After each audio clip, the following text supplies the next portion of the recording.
우리 함께 하나님께 찬송 드리겠습니다. 찬송가 179장 함께 찬송 드리겠습니다. 179장입니다.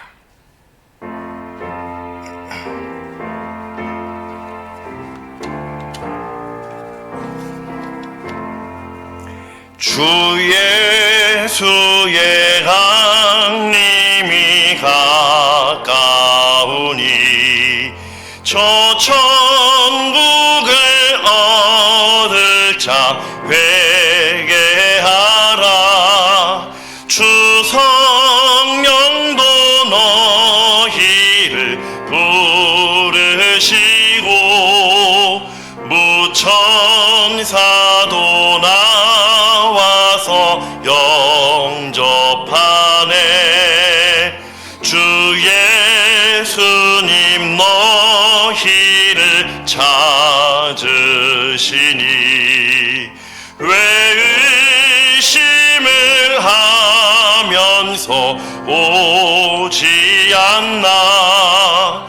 온 세상 죄 담당한 어린 양은 죄 많은 자 불러서 구원하네. 이 세상이 즐기는 재물로는 내 근심과 고초를 못 면하리. 또 숨질 때 위로를 못 얻으며 저 천국에 갈 길도 못 찾으리. 내 아버지 주시는 생명 양식 다 배불리 먹고서 영생하라. 고든심을 버리고 주께 오면 그 한없는 자 피를 힘입으리. 아멘. 계속해서 찬송가 451장 찬송드립니다.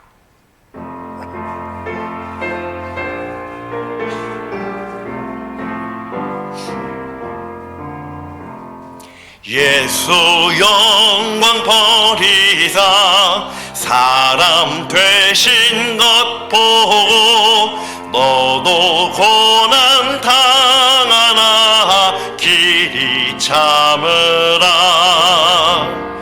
예수 친히 십자가 지고 가신 것 보고 너도 주의 십자가 지고 따르라. 예수 너를 위하여 죽으심을 본받아 너도 남을 위하여 몸을 바쳐라. 예수 부활하셔서 승리하신 것 보고 너도 승리할 줄을 믿고 싸워라.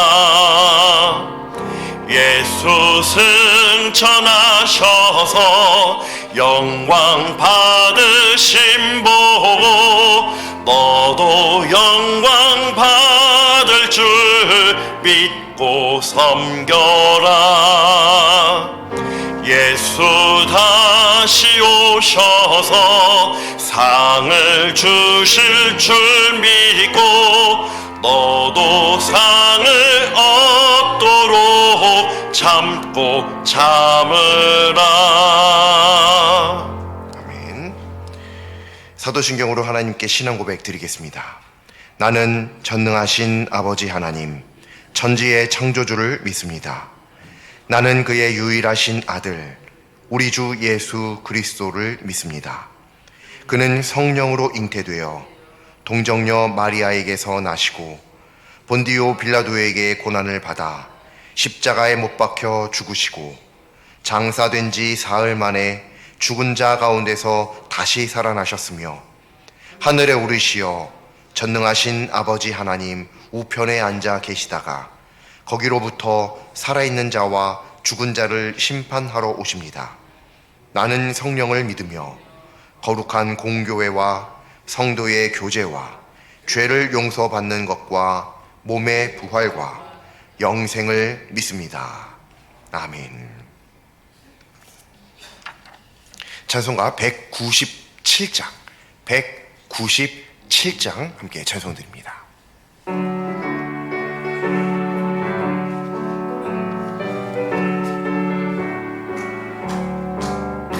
은혜가 풍성한 하나님은 믿는 자 한 사람 한 사람 어제도 오늘도 언제든지 변찮고 보호해 주시네. 주여 성령의 은사들을 오늘도 내리어 주소서. 성령의 뜨거운 불길로서 오늘도 충만케 하소서. 정욕과 죄악에 물든 맘을 성령의 불길로 태우사 정결케 하소서. 태우소서. 깨끗게 하여 주옵소서. 주여 성령의 은사들을 오늘도 내리어 주소서. 성령의 뜨거운 불길로서 오늘도 충만케 하소서. 희생의 제물로 돌아가신 어린 양 우리 주 예수여 구속의 은혜를 내리시사 오늘도 구원해 주소서. 주여 성령의 은사들을 오늘도 내리어 주소서.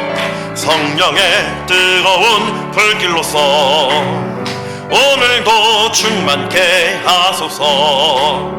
주님의 깊으신 은혜만을 세상에 널리 전하리니 하늘의 능력과 권세로서 오늘도 입혀주옵소서. 주여 성령의 은사들을 오늘도 내리어 주소서. 성령의 뜨거운 불길로서 오늘도 충만케 하소서. 아멘.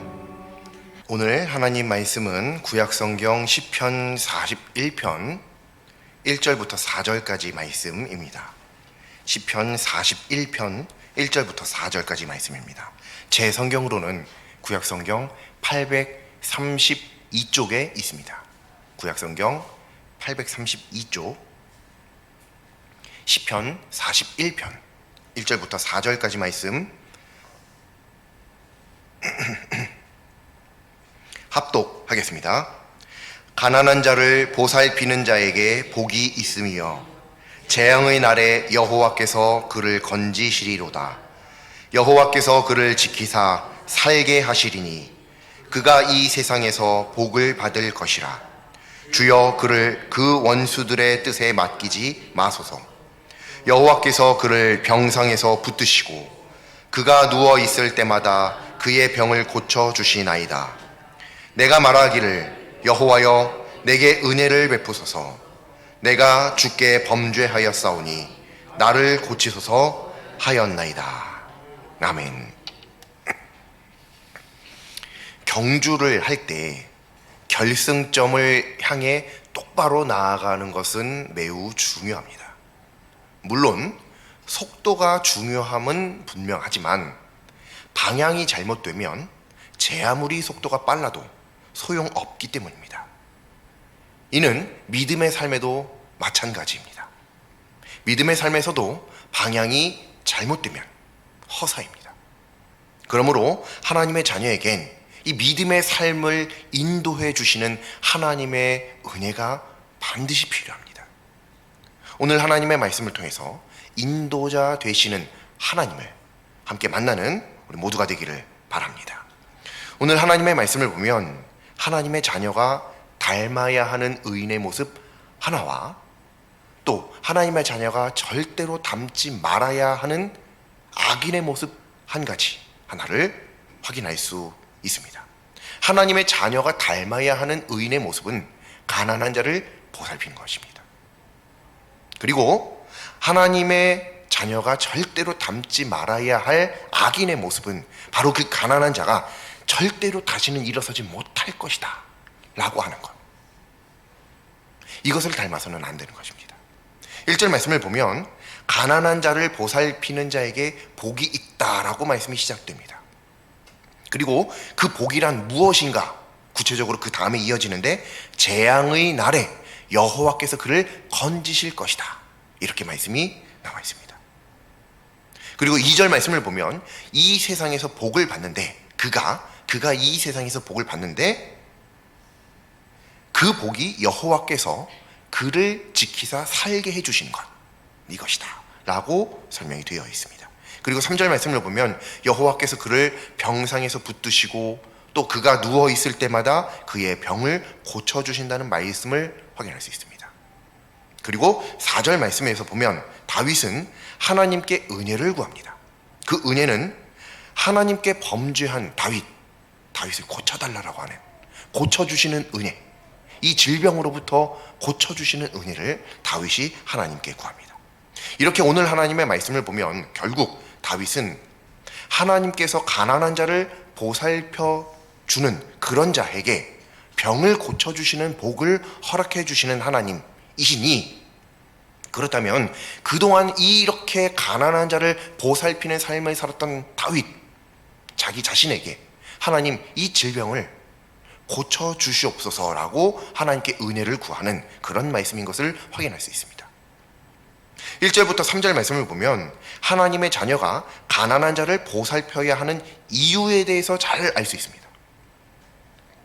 바로 복이 있기 때문입니다. 가난한 자를 보살피는 것은 복이 되기 때문이에요. 이 복이란 1절 말씀과 같이 재앙의 날에 하나님께서 건져주시는 것, 이게 복입니다. 또 2절 말씀에서 확인할 수 있듯이 하나님께서 지키사 살게 해주신다라고 하는 이것,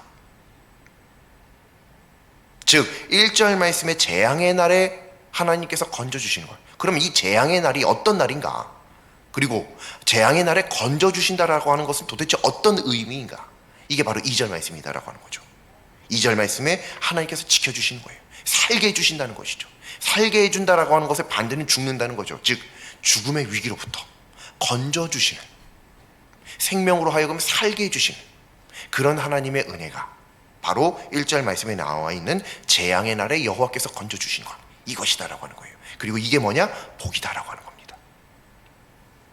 그리고 3절 말씀을 보면 또 나오는데 여호와께서 병상에서 붙드시고 또 누워있을 때마다 병을 고쳐주신다는 말씀이 이어집니다.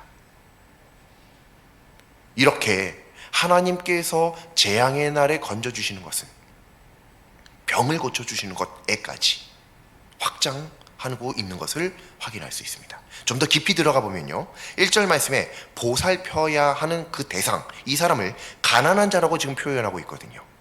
이 가난한 자는 단순히 어떤 경제적 차원, 가난하다고 하니까 대부분 경제적인 부분을 생각하기 쉽습니다. 하지만 오늘 말씀에서 이 가난한 자는 단지 경제적인 차원의 어떤 결핍 혹은 부족함, 연약함이 있는 사람만을 의미하는 것이 아닙니다. 이 어원을, 낮은 자라고 하는 이 단어의 어원을 살펴보면 그 뜻에는 낮은 자라고 하는 뜻이 포함되어 있는 것을 알 수 있습니다. 낮은 자예요. 그냥 단지 경제적으로 부족한 자가 아니라 여러 가지 측면에서 낮은 자라고 표현할 수 있는 그 위치에 있는 그런 사람들, 그런 어떤 조건과 환경 안에 있는 사람들, 그 사람들을 총칭하는 말이 바로 가난한 자라고 하는 겁니다. 그러므로 하나님께서 말씀하시는 가난한 자를 보살펴라라고 하는 말씀은 단지 경제적으로 가난한 자만 보살펴라라고 하는 말씀이 아니라 낮은 자라고 이야기할 수 있는 어떤 관계에서요, 지식적인 측면에서요, 혹은 건강에서요, 또 이 문자에서 우리가 알 수 있듯이 경제적에서요, 낮은 자라고 표현할 수 있는 그런 사람들을 잘 보살펴 줄 수 있어야 한다는 그런 말씀인 줄로 믿습니다. 그래서 이렇게 낮은 자를 잘 보살펴 주는 자에게 하나님께서 재앙의 날에 건져주시는 복을 허락해 주신다는 것입니다. 그게 2절 말씀인 것이죠. 또한 이 보살핀다라고 하는 단어는 히브리어 성경을 보면 진중하다, 그리고 지혜롭게 이해한다라고 하는 뜻을 포함하고 있다는 것을 알 수 있습니다. 무슨 말이냐면 가난한 자를 잘 보살펴야 한다는 얘기는 그 가난한 자에게 뭐 당연히 빵 한 조각 사주는 거, 밥 한 끼 사주는 거, 뭐 필요한 뭔가를 제공하는 거, 이런 것들을 생각해 볼 수 있지만 단지 경제적인 차원에서만 그런 것이 가능한 것이죠. 그러나 관계적인 측면에서는요, 그러나 건강적인 측면에서는요, 다르게 이야기할 수 있겠죠. 그래서 이 보살핀다라고 하는 단어는 진중하게 그리고 지혜롭게 이해하는 거예요. 낮은 자. 낮은 자를 우리들은 돕는답시고 함부로 도울 때가 있거든요. 또 가벼이 여기면서 도와줄 때가 있거든요. 이거 예를 들면 예를 든 겁니다. 어떤 한 물건을 줄 때에도 그냥 보통 사람 같으면 이렇게 잘 갖다가 줄만 한데, 가난한 자 내가 도와주니까 에이 얘따 하고 막 던져버리고 말이죠. 그런 분들은 안 계시겠지만 예를 들자면 그런 것들이요. 돕긴 돕는데 그 돕는 것들 안에 뭐가 있냐면 함부로 하는 것, 그리고 신중하지 못하고 지혜롭지 못한 것, 이런 것들이 스며들어 있다고 하는 거예요. 무슨 말이냐면 낮은 자를 도와줄 때는 우리가 충분히 신중하게, 충분히 지혜롭게 도와줄 수 있어야 한다는 겁니다. 내가 도와주니까 이 정도면 됐지 뭐, 대충 이런 식으로 하는 게 아니다라고 하는 거예요. 도와줄 때는 최선을 다해서 도와줄 수 있어야 하는 겁니다. 돈 받는 주제에 무슨 이런 거 저런 거 따져, 그런 게 아니에요. 물론 도움을 받는 입장에서는 그 도움을 감사하게 여겨야 하는 것이 마땅합니다. 하지만 하나님께서는 도움 주는 너도 함부로 하지 말아라 라고 성경에 분명히 기록하고 계신다는 겁니다. 오늘 하나님의 말씀을 통해서 가난한 자, 즉 낮은 자를 돕는 데 있어서 우리가 하나님의 말씀을 믿는다고 한다면 지혜롭고 신중하게 이해하면서 도울 수 있는 그런 믿음의 어떤 자세를 갖출 수 있기를 간절히 소망합니다.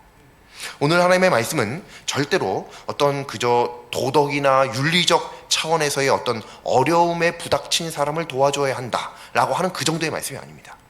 왜냐하면 도덕 시간에도 이런 걸 배우거든요. 힘들어하는 사람 있으면 도와줘야지, 곤란해 곤경에 처한 사람 있으면 함께 도와줘야지, 이건 도덕 시간에도 윤리 시간에도 배웁니다. 근데 오늘 말씀은 단지 도덕이나 윤리적 차원의 것이 아니에요. 이거는 하나님께 복을 받을 수 있는 방법을 가르쳐 주시는 하나님의 귀한 말씀인 줄로 믿습니다. 생명의 말씀인 줄로 믿습니다. 다릅니다. 똑같은 내용이지만 이 내용에 순종할 때 발생되는 결과물이 다릅니다. 열매가 다르다는 것이죠. 그러므로 오늘 하나님의 말씀에 우리 모두는 순종해야 할 줄로 믿습니다. 가정에서요, 사업장에서요, 어떤 사역 현장에서요, 순종해야 할 줄로 믿습니다. 아내나 남편, 부모님, 자녀들이 힘들어하는데 돕지는 못할 망정 마음을 아프게 해서는 안 됩니다.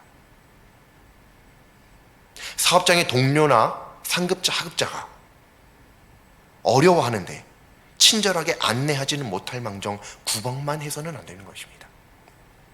사역 현장에서 힘을 소진하여 탈진해 있고 지쳐있는 동역자에게 감사, 격려, 위로를 하지는 못할 망정 정죄해서는 안 되는 것입니다.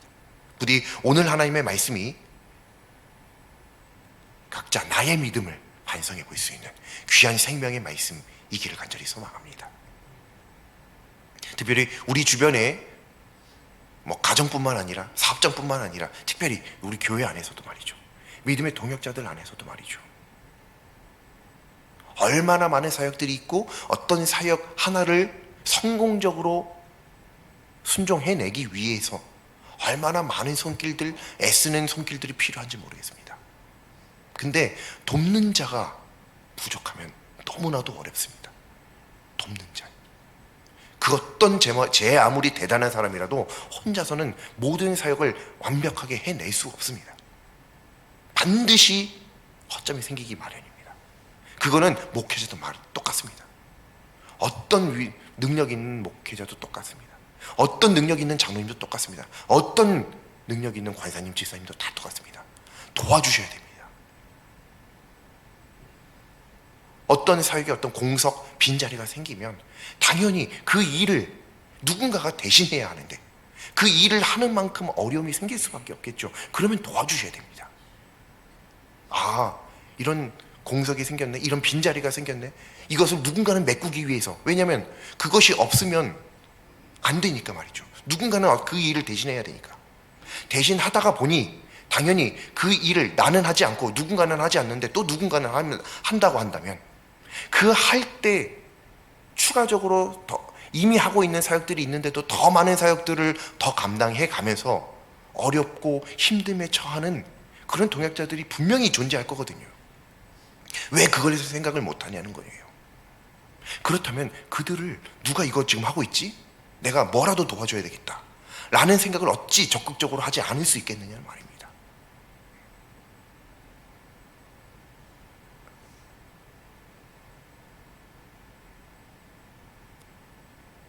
분명히 누군가에게는 이런 도움이 나에게는 굉장히 작은 것이라 할지라도 굉장히 큰 도움이 될 수 있을 줄로 믿습니다. 그렇다면 우리 동역자들을 돕는 데 있어 더욱 힘쓰는 믿음의 자녀들이 또 믿음의 동역자가 될 수 있기를 간절히 소망합니다. 3절 말씀을 보면 하나님께서 병을 고쳐주신다는 말씀이 있습니다. 이는 개역 한글 성경을 보면 고쳐 펴신다라고 하는 말씀, 이으로 기록이 되어져 있거든요. 번역되어 있습니다. 특별히 히브리어 성경을 보면 이 어원에 전복시키다 그리고 뒤엎다, 뒤엎는다 라고 하는 뜻이 있다는 것을 알 수 있습니다.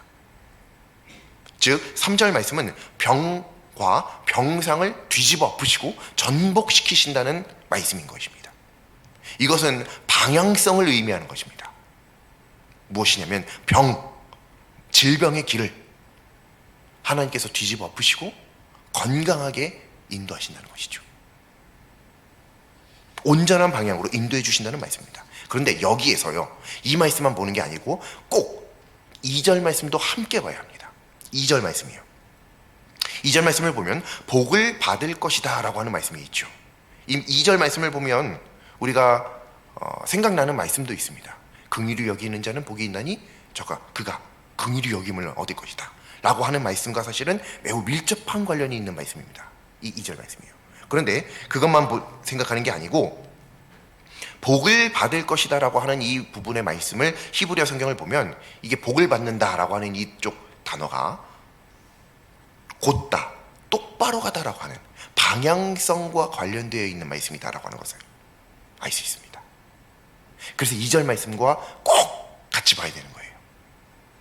무슨 말이냐면 2절 말씀처럼 하나님께서 복을 주시는 것은, 그 복이라고 하는 것은 우리가 뭐 건강을 주세요, 뭐 경제력을 더 많이 주세요, 뭐 이런 차원의 것이 아니라, 물론 그것도 포함합니다만 그것을 제외하자는 것이 아니고 그것의 차원을 넘어서 하나님께서 올바른 방향으로 나아가게 해주신다는 겁니다.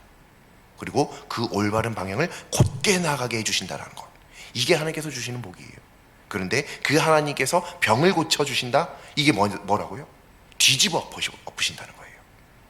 방향을, 병으로 나아가는 방향을 뒤집어 엎으신다는 거예요. 건강으로요. 병으로 나아가는 길을 건강의 길로 인도하신다는 겁니다.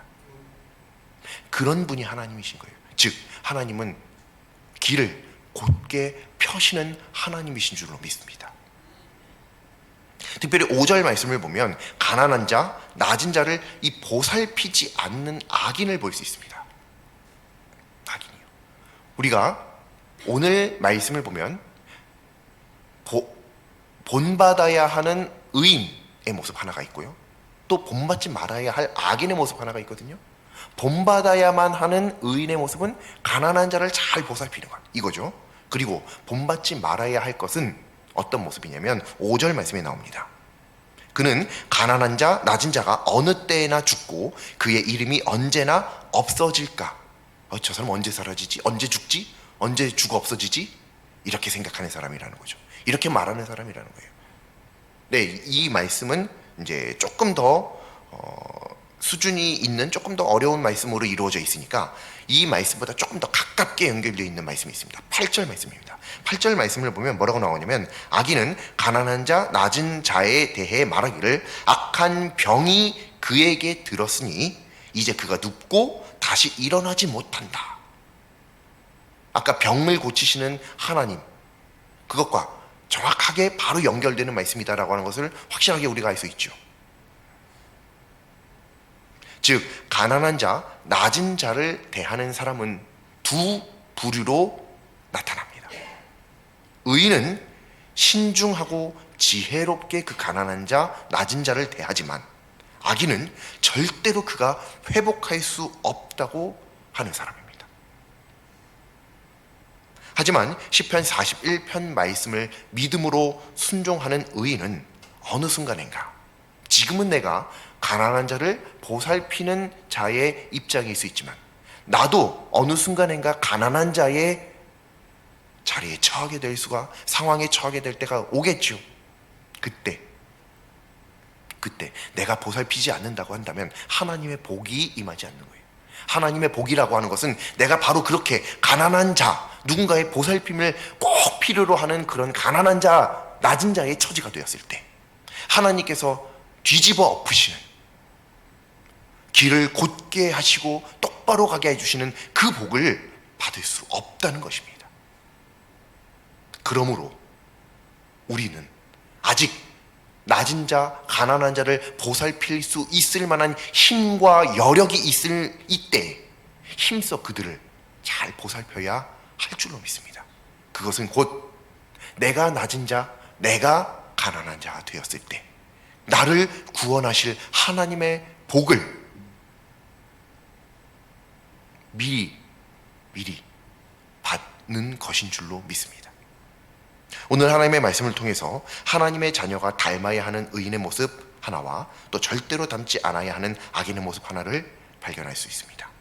닮아야 하는 의인의 모습은 가난한 자를 보살피는 것입니다. 닮지 않아야 하는 악인의 모습은 가난한 자가 회복할 수 없다고 하는 것입니다. 시편 41편 말씀을 굳게 믿고 순종하여 모든 길을 곧게 펴시고 똑바로 가게 해주시는 하나님의 복을 풍성히 누리는 모든 하나님의 자녀 되기를 간절히 소망합니다. 기도드리겠습니다. 길을 곧게 하시는 하나님, 세상에는 하나님의 역사하심을 뒤엎을 힘과 능력이 없음을 믿습니다. 길을 곧게 펴시고 똑바로 가는 복을 허락하심을 믿으며 가난한 자를 보살피는 선한 사마리아인과 같은 삶을 살아가게 하여 주시옵소서. 또한 가난한 자를 회복시키시는 하나님의 능력을 전적으로 신뢰하게 하여 주시옵소서. 예수님의 이름으로 기도드립니다. 아멘. 함께 찬송가 264장 찬송 드리겠습니다. 264장입니다.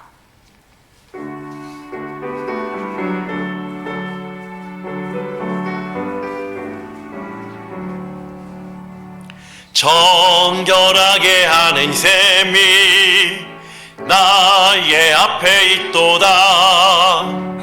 성령께서 권고하심 죄 씻으라 하시네. 찬양하리 찬양하리 죽임당한 어린 양 주께 영광 돌리어라. 우리 죄를 씻어주셨네. 나의 가는 길이 좁고 내 뜻대로 안 돼도 모든 욕심 다 버리고 주만 따라가겠네. 찬양하리 찬양하리 죽임당한 어린 양. 주께 영광 돌리어라. 우리 죄를 씻어주셨네. 나의 마음 제단 위에 불길같이 타올라 영원토록 찬양하며 주께 영광 돌리세. 찬양하리 찬양하리 죽임당한 어린 양. 주께 영광 돌리어라. 우리 죄를 씻어주셨네. 한량없는 주의 은혜 나를 영접하셨네. 내가 지은 모든 죄와 허물 용서하셨네. 찬양하리 찬양하리 귀임당한 어린 양. 주께 영광 돌리어라. 우리 죄를 씻어주셨네. 성부 하나님께 영광, 성자 예수께 영광, 성령님께 또한 영광 모두 돌려드리세. 찬양하리 찬양하리 죽임당한 어린 양. 주께 영광 돌리어라. 우리 죄를 씻어주셨네. 하늘에 계신 우리 아버지, 아버지의 이름을 거룩하게 하시며 아버지의 나라가 오게 하시며 아버지의 뜻이 하늘에서와 같이 땅에서도 이루어지게 하소서. 오늘 우리에게 일용할 양식을 주시고 우리가 우리에게 잘못한 사람을 용서하여 준 것 같이 우리 죄를 용서하여 주시고 우리를 시험에 빠지지 않게 하시고 악에서 구하소서. 나라와 권능과 영광이 영원히 아버지의 것입니다. 아멘.